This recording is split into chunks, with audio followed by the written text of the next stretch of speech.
Especially when it comes to self-driving cars, there's this element of we are not still necessarily on the so-called level 5 fully self-driving yet, but uh, statistically speaking, the potentials of AI are a traffic system that is much less dangerous compared to a human drivers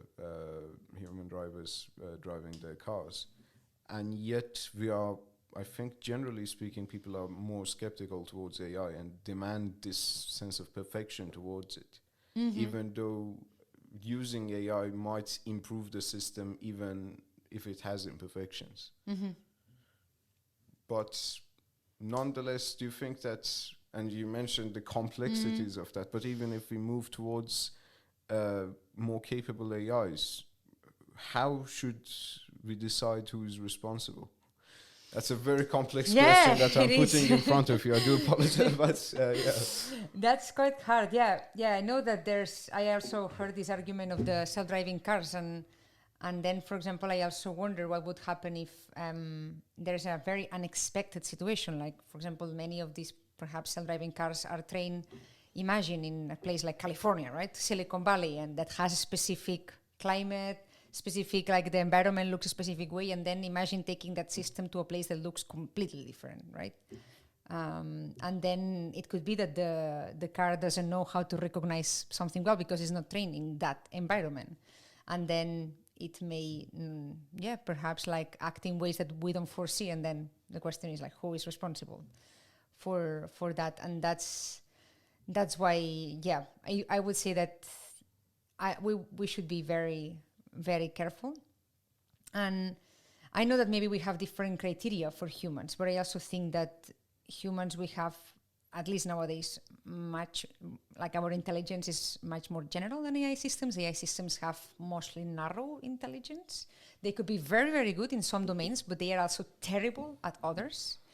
And for example, I know that there's like the case of generalization. I know, for example, that they were comparing how much an AI learns, for example, what is a cat or a dog, for example, by images, and then they were comparing with kids. And for example, like human kids, like they can really learn very fast to recognize, for example, between one thing or another, whereas for an AI, it took a very long time to train it. So in my opinion, is like maybe perhaps we should let humans do things that we are better at as humans, and maybe the AI do things that maybe as humans we have more problems with, such as, for example, repetitive tasks that are very prone to being, for example, boring and prone to error because we get very tired of that. For example, like nowadays there's a lot of use of AI as robots, right? For example, for industries. And I would say that probably quite many people are pretty happy of that because it's a task that is like, it's boring, it's physical, it's very, very demanding for the employee. And then in that case, maybe an AI system could be good, but maybe there's other tasks that I think like humans could necessarily, they are not that bad at. And maybe an AI replacing that, I would say I would be a bit more skeptical. That could be totally like a better gain. Again, I'm more of the AI support rather than AI replacement. And how much would you say we as programmers should take into consideration about what we are trying to create and the consequences of it?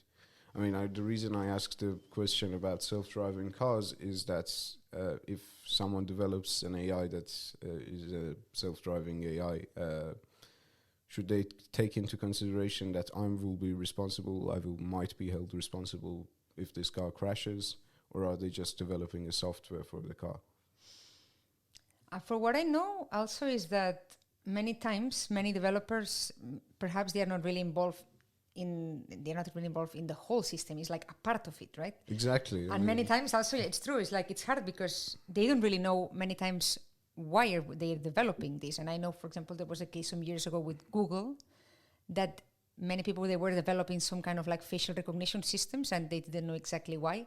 And then they turned out to be like systems that they were used, I think, for military drones. And then actually many people decided to quit because they were like, they didn't want to be involved in that. So of course, I think like companies should really inform their workers exactly on how the systems that they develop may be used for, especially if there's if it's for a very different usage than the one that they thought in the beginning.